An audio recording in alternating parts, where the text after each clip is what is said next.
birumvikana, ariko mu ijuru siko bizabera.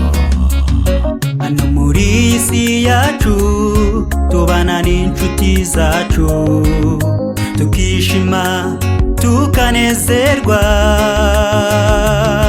ariko iyo igihe kigeze habaho gutandukana, tukababara tugashavura. Hano muri iyi si yacu tubana n'inshuti zacu, tukishima tukanezerwa, ariko iyo igihe kigeze habaho gutandukana, tukababara tugashavura. Mwijuru oya siko bizaba, mwijuru nagususa umutima, iyo mwijuru oya nagutandukana, asaba ibyishimo gusa ku muntu uzagerayo. Mwijuru oya siko bizaba, mwijuru nagususa umutima, iyo mwijuru oya nagutandukana, asaba ibyishimo gusa ku muntu uzagerayo.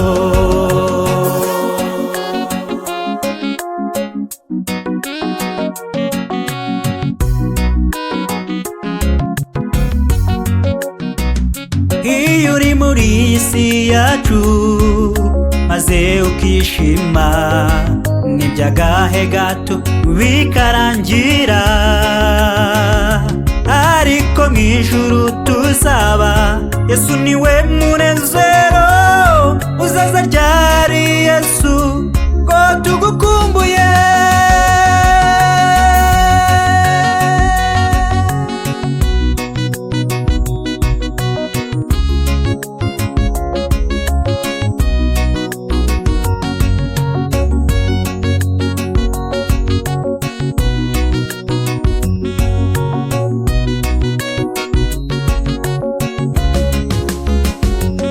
Mfite ibyishimo byinshi byo kubona umukiza, aje ku bicu, aje kujyana be,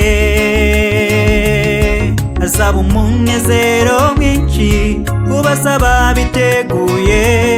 Nshuti nkwifurije nawe kuzajyana nawe, nimbona Yesu nzamuramutsa nk'inshuti, nimbona Yesu zuzurwa n'umunezero, nimbona Yesu njyewe nzamugwa mu gituza, maze twibanire nawe ubuziraherezo.